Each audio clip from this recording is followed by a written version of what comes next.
everybody, welcome to the channel of Two Broke Doctors. This is Dr. Shriya और अब हम आ गए हैं वीक 7 ऑफ NEET PG 2025 timetable series में। और जैसा कि मैंने बोला था कि हम वीक 7 में इंटीग्रेटेड मेडिसिन स्टार्ट कर देंगे। तो इंटीग्रेटेड मेडिसिन में क्या क्या आता है पहले तो ये सुन लो। तो बेसिकली हम मेडिसिन, फार्मा, फिजियो, पैथो ये चारों चीज़ें ना साथ में करेंगे, क्योंकि आई फील कि 70% ऑफ द चीज़ें ना इनमें ऑलमोस्ट सेम ही होती है। जब आप मेडिसिन की कोई डिजीज़ पढ़ते हो तो उससे पहले आपको ऑर्गन, उस सिस्टम की फिजियोलॉजी पता होना जरूरी है, और फिर उसी डिजीज के बाद उसकी पैथोलॉजी क्या वो इम्पोर्टेंट है, और जब डिजीज खत्म हो गई तो उसके बाद क्या दवाई देके हम उसको ट्रीट करेंगे वो इम्पोर्टेंट है। तो ये चारों चीजें ना हमने साथ में ली। एक और बात मैं बताना चाहती हूँ, पैथोलॉजी जब हम करेंगे ना तो बहुत सारी चीज़ें हमने ऑलरेडी सर्जरी में पढ़ रखी है। जैसे कि फॉर एग्जांपल कि किडनी के ट्यूमर्स हमने पहले पढ़ रखे हैं, रीनल सेल कार्सिनोमा हमने पहले पढ़ रखा है। अब रीनल सेल कार्सिनोमा का पैथोलॉजी हमने उस टाइम पे थोड़ा देखा था, लेकिन पैथोलॉजी रियलिटी में तो अब हम कर रहे हैं ना। तो क्या अब हम मेडिसिन के साथ में ये सब करेंगे? तो हम मेडिसिन के साथ में ये सब नहीं करेंगे, ठीक है। हम मेडिसिन के साथ वही टॉपिक्स करेंगे जो मेडिसिन से रिलेवेंट होंगे और जो मेडिसिन से रिलेटेड पैथोलॉजी कवर करेंगे। रीनल सेल कार्सिनोमा या पैथोलॉजी में ब्रेस्ट पैथोलॉजी जो हो गई, ये पर से जो है वो हम बाद में आराम से इसको फिनिश करेंगे। पहले हम सिस्टम्स खत्म करेंगे, उन सिस्टम से related physiology, pathology, medicine aspect and pharmacological aspect हम सबसे पहले पढ़ेंगे। So welcome to the week 7 of our NEET PG 2025 timetable series. As you all know कि शुरुआत में हम क्या करते हैं, ऑब्वियसली हमारा अर्ली राइजर्स वाला एक अलग टाइम टेबल है, नाइट आउल्स वाला एक अलग टाइम टेबल है। अर्ली राइजर्स वाले सुबह 5 बजे उठ जाते हैं, नाइट आउल्स वाले जो होते हैं वो सुबह 9-8 बजे उठते हैं, ठीक है। उस अकॉर्डिंग उनका टाइम टेबल जो होता है वो खत्म होता है, उस उनका जो दिन है वो भी अकॉर्डिंगली डिफरेंट टाइम्स पे खत्म होता है। आई ऑल्सो रिक्वेस्ट यू कि अगर आपको लगता है कि मैं धीरे बोल रही हूँ तो प्लीज़ ये वीडियो 1.5x पे देखो और इन सब चीज़ों का एक स्क्रीनशॉट ले लो और एक पेपर में लिख लो, ताकि तुम्हें बार बार नहीं ये रिवीजन करने की जरूरत है, बार ये पार्ट ऑफ वीडियो देखने का जरूरत ना पड़े। तुम इसको फॉरवर्ड करके अपने पॉइंट पे आ जाओ। मुझे ये बोलना जरूरी है because every time new user come I have to tell them that how they do, okay. तो बेसिकली ये एक इंपॉर्टेंट चीज़ हो गई। दूसरी चीज़ ये कि अब हम टाइम वेस्ट नहीं करते हैं और फटाफट से आज का इंटीग्रेटेड सेशन जो है वो स्टार्ट करते हैं। मैं जैसे कि मैंने बताया हम 4 सब्जेक्ट्स करेंगे। हम करेंगे फिजियो, हम करेंगे पैथो, हम करेंगे मेडिसिन, हम करेंगे फार्माकोलॉजी। इस हफ्ते हम सिस्टम वाइज चलेंगे, ठीक है। तो पहला सिस्टम जो हमारा होगा वो जीआई सिस्टम होगा, इसके बाद हम पैथोलॉजी करेंगे, उसके बाद हम नेफ्रोलॉजी करेंगे। तो ये 3 सिस्टम हो जाएंगे। उसके बाद हम जनरल पैथो और जनरल फिजियो करने की कोशिश करेंगे इस हफ्ते में, ठीक है। क्योंकि सिस्टम्स बड़े बड़े हैं तो इनमें अप्रॉक्सीमेटली टाइम ज़्यादा लगेगा, तो हम देखते हैं कैसे कैसे होगा, ओके। तो will start with 7 April, that is Monday from tomorrow. तो सबसे पहला सेशन जो होगा वो हमारा बेसिक जीआई फिजियोलॉजी के ऊपर होगा कि क्या क्या सिक्रीशंस होते हैं, कैसे कैसे हार्मोन्स होते हैं जो कि जीआई से सिक्रीट होते हैं। सेकेंड सेशन जो होगा हमारा नॉर्मल डाइजेशन और एब्जॉर्प्शन पे होगा, और उससे रिलेटेड जो मैल एब्जॉर्प्शंस होते हैं उनके बारे में हम बात करेंगे, ठीक है। इसमें हम उनके मैल एब्जॉर्प्शन के क्लिनिकल फीचर्स क्या होते हैं, मैल एब्जॉर्प्शन आप कैसे टेस्ट कर सकते हो, तो मेडिसिनल एस्पेक्ट हो गया, और तुम्हारा पहला एब्जॉर्प्शन डाइजेशन कैसे होता है नॉर्मली, वो तुम्हारा फिजियोलॉजिकल एस्पेक्ट हो गया। तो दोनों एक साथ पढ़ेंगे, ठीक है। तीसरे सेशन में हम जीआई मोटिलिटी के बारे में बात करेंगे और जीआई मोटिलिटी के डिसऑर्डर्स के बारे में बात करेंगे, जैसे कि डायरिया हो गया। अब डायरिया 2 टाइप का होता है, नॉर्मल डायरिया होता है, इन्फेक्शियस डायरिया होता है। तो डायरिया के बारे में सब चीज़ हम यही पढ़ लेंगे, ठीक है। और उससे रिलेटेड जो ड्रग्स जैसे कि लैक्सेटिव हो गया, एंटी डायरियल ड्रग्स हो गया, वो सब हम यहाँ पढ़ लेंगे, ठीक है। फोर्थ सेशन में हम स्टमक पे आ जाएंगे, स्टमक का क्या पैथोलॉजी है, ठीक है, क्या उससे रिलेटेड डिसऑर्डर्स हैं with peptic ulcer disease management, ठीक है। काफ़ी छोटी छोटी चीज़ें हैं, तुम करोगे तो तुम्हें बेटर समझ में आने लग जाएगी। अभी मैं शायद बोल रही हूँ तो तुम्हें टॉपिक बड़ा लग रहा होगा, लेकिन जब तुम करने बैठोगे एक टॉपिक उठाओगे तो छोटे छोटे टॉपिक्स ना तुम फटाफट से कर लोगे। एक ही जगह सब कुछ इंटीग्रेट करके करोगे तो ईजी हो जाएगा, बार 50 चीज़ें पढ़ने की जरूरत नहीं पड़ेगी। सेशन 5 जो होगा वो हमारा इसोफेगस और प्रोकाइनेटिक्स और एंटीमेटिक ड्रग्स के बारे में होगा, ठीक है। इसोफेगस के डिसऑर्डर्स, इसोफेगस के बारे में पैथोलॉजी जो भी चीज़ें हैं वो हम यहाँ पढ़ लेंगे, और प्रोकाइनेटिक और एंटीमेटिक ड्रग्स हम यहाँ पढ़ लेंगे। उसके बाद में आता है तुम्हारा 6 सेशन हमारा 6 सेशन और 7 सेशन हमने दोनों कंबाइन कर दिया, और अब इसमें हम पढ़ेंगे इन्फ्लेमेटरी बाउल डिजीज, ठीक है। उसके पैथोलॉजिकल एस्पेक्ट पढ़ेंगे, उसका मेडिसिनल एस्पेक्ट पढ़ेंगे, दोनों चीज़ें हम पढ़ेंगे।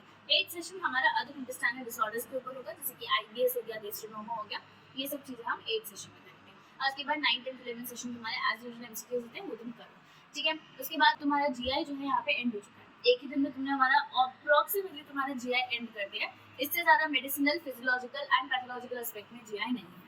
मेजर जीआई हमने सर्जरी में कवर किया था, इफ यू रिमेंबर। तो हम सर्जरी वाला जीआई और ये वाला जीआई कंबाइन करेंगे, लेकिन बाद में जब हम रिवीजन्स करेंगे, ठीक है। अभी हम इसको अलग अलग पढ़ रहे हैं क्योंकि मेडिसिनल एस्पेक्ट कुछ अलग है और सर्जिकल एस्पेक्ट कुछ अलग है। अब आते हैं 8 अप्रैल में, ट्यूसडे वाले दिन है। तो पहले दिन हम यहाँ से हेपेटोलॉजी स्टार्ट करें। तो पहला तो तुम बेसिक एनाटॉमी क्या है लिवर का, ठीक है, बेसिक फिजियोलॉजी क्या है लिवर का, वो सब पढ़ोगे। दूसरे सेशन में पैथोलॉजी ऑफ लिवर के बारे में बात करेंगे। तीसरे सेशन में अक्यूट हेपेटाइटिस और अक्यूट लिवर फेलियर के बारे में बात करेंगे।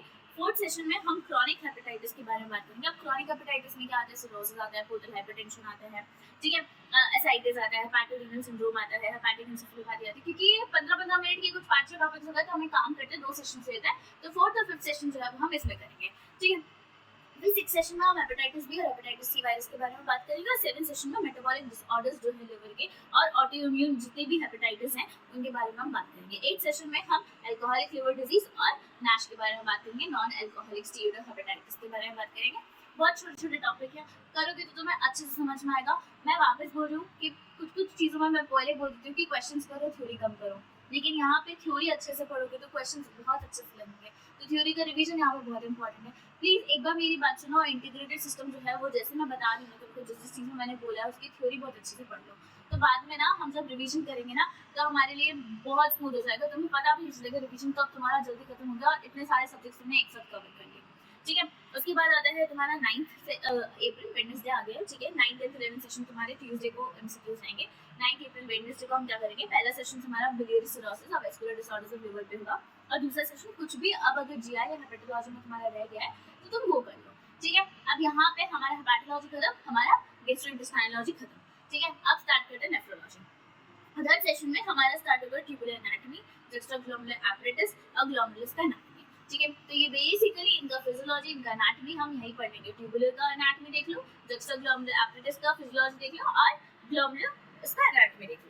फिर उसके बाद तुम जीएफआई के बारे में पढ़ोगे और पीसीटी फिजियोलॉजी के बारे में, प्रॉक्सिमल कन्वोल्यूटेड ट्यूब्यूल के फिजियोलॉजी के बारे में पढ़ोगे, ठीक है। वहाँ पे तुमको ये बताएगा क्या क्या एब्जॉर्प्शन होता है, क्या क्या एब्जॉर्प्शन नहीं होता है। उसके बाद लूपर फैनले और डिस्टल कलेक्टिंग डक्ट के बारे में उसका फिजियोलॉजी पढ़ोगे, ठीक है। उसके बाद आता है तुम्हारा मिक्सचरेशन रिफ्लेक्स और यूरिन एनालिसिस पढ़ोगे तुम 6 सेशन में। 7 सेशंस में अब तुम्हारा डिजीजेस आ गए, ठीक है। तो यहाँ से तुम्हारा मेडिसिनल एस्पेक्ट स्टार्ट हो गया। तो मेडिसिनल एस्पेक्ट में पोरोसाइटोपैथीज पढ़ोगे, नेफ्रोटिक सिंड्रोम की जितनी भी चीजें हो तुम 7 सेशन में पढ़ोगे, जैसे कि एनपीजीएन हो गया, आईजी नेफ्रोपैथी हो गया, फैमिलियल ग्लोमेरुलोनेफ्रोपैथी हो गया, ठीक है। और 8 सेशन में नेफ्रोटिक सिंड्रोम की जो पैथोलॉजी होगी, तो 7th और 8th सेशन में ऑलमोस्ट सेम से होगा, क्योंकि मेडिसिनल एस्पेक्ट में तुमको पैथोलॉजी तो बताई ही जाएगी ना अल्टीमेटली। तो ट्राई कि 7th और 8th सेशन में तुम ये खत्म कर दो। फिर उसके बाद हमारा आ जाता है थर्सडे। ऑब्वियसली 9, 10, 11 सेशन हमारे एमसीक्यूज रहेंगे। थर्सडे को आएंगे। थर्सडे को पहला सेशन हमारा नेफ्राइटिक सिंड्रोम्स पे रहेगा। तो पहला आएगा पोस्ट स्ट्रेप्टोकोकल ग्लोमेरुलोनेफ्राइटिस, आरपीजीएन हो गया, पल्मोनरी रीनल सिंड्रोम्स हो गए, फैमिलियल ग्लोमेरुलर सिंड्रोम्स हो गए और उनके पैथोलॉजिकल एस्पेक्ट्स हो गए। और दूसरे सेशन में हम करेंगे acute kidney injury and chronic kidney diseases, ठीक है। तो ये हमारा इस अकॉर्डिंग नेफ्रोलॉजी जो है वो धीरे धीरे विद पैथोलॉजी खत्म हो जाएगा। उसके बाद थर्ड सेशन में हम सीकेडी से एसोसिएटेड जितनी भी सिस्टमिक चीज होती है, जैसे कि अनीमिया हो गया, कैल्सिफाइलिक्सिस हो गया, ठीक है, कार्डियोवैस्कुलर चेंजेस हो गए और उनके पैथोलॉजिकल एस्पेक्ट्स क्या हैं वो हम बेसिकली थर्ड सेशन में पढ़ेंगे। और फोर्थ सेशन में हम पढ़ेंगे CTID, chronic tubular interstitial diseases and ciliopathies के बारे में हम फोर्थ सेशन में पढ़ेंगे। नेक्स्ट सेशन में हम पढ़ेंगे रीनल आर्टरी स्टेनोसिस और थ्रोम्बोटिक माइक्रोएंजियोपैथी के बारे में। और 6th और 7th सेशन, क्योंकि अब तुम्हारा खत्म हो चुका है अप्रोक्सीमेटली नेफ्रोलॉजी, तो नेफ्रोलॉजी में कौन सी ड्रग्स यूज करते हैं हम, यूजुअली डाययूरेटिक्स यूज करते हैं, जो कि यूरिन पास करने में हेल्प करते हैं। 6th और 7th सेशन में हम डाययूरेटिक्स पढ़ेंगे। और 8th सेशन में कुछ भी नेफ्रोलॉजी में अगर बच गया है तो वो हम 8th सेशन में खत्म कर लेंगे, ठीक है। इस अकॉर्डिंग थर्सडे तक हमारा नेफ्रोलॉजी, हेपेटोलॉजी और गैस्ट्रोएंटेरोलॉजी खत्म हो गया। इसके बाद बाकी बचे सेशन जो है तुम एमसीक्यूज करो। अब हम बात करते हैं फ्राइडे को, ठीक है। तो अब 2 दिन हमारे पास बचे, 11th अप्रैल फ्राइडे और 12th अप्रैल सैटरडे। यहाँ पे हम ट्राई करेंगे, खत्म करेंगे कि हम जनरल फिजियोलॉजी और जनरल पैथोलॉजी खत्म करने की कोशिश करें, ठीक है। तो सबसे पहले जनरल फिजियोलॉजी के बारे में बात करते हैं। तो जनरल फिजियोलॉजी में तुम्हारा सबसे पहले आ जाएगा होमियोस्टेसिस और सेलुलर फिजियोलॉजी, कि क्या सेल का फिजियोलॉजी होता है। दूसरे सेशन में तुम्हारा सेल ऑर्गेनील, साइटोस्केलेटल फिलामेंट्स और सेलुलर जंक्शंस के बारे में बात करेंगे। तीसरे सेशन में हम सेलुलर मैसेंजर्स और रिसेप्टर्स के बारे में बात करेंगे। फोर्थ सेशन में हम सेलुलर फ्लूइड्स। मैं तुम्हें ना यहाँ पे एक ट्रिक बताती हूँ कि ये जितने भी टॉपिक्स हैं ना जो हम जनरल फिजियोलॉजी और जनरल पैथोलॉजी में करेंगे, इनका बेस्ट करने का तरीका ये है कि तुम्हारा सपोज एक सेशन 1 घंटे का होता है ना, तो तुम 45 मिनट्स थ्योरी पढ़ो और लास्ट के 15 मिनट्स जो है वो बेसिकली एमसीक्यूज के। आई एम 101% श्योर जो मैंने टॉपिक तुम्हें हर एक सेशन में दिए हैं वो 45 मिनट्स में कवर हो जाएंगे।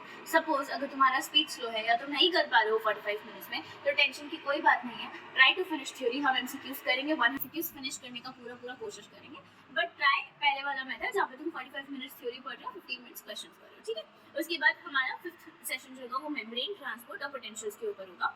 यहाँ पे हमने बेसिकली हमारा जनरल फिजियोलॉजी खत्म कर दिया है। अब हम थोड़ा एसिड बेस बैलेंस के बारे में पढ़ लेते हैं। तो 6 सेशन हमारा physiology of acid base balance पे होगा। 7 सेशन मेथोडोलॉजी और इंटरप्रिटेशन कैसे करना है एबीजी एनालिसिस का, हम वो करेंगे। और 8 session case scenarios of ABG.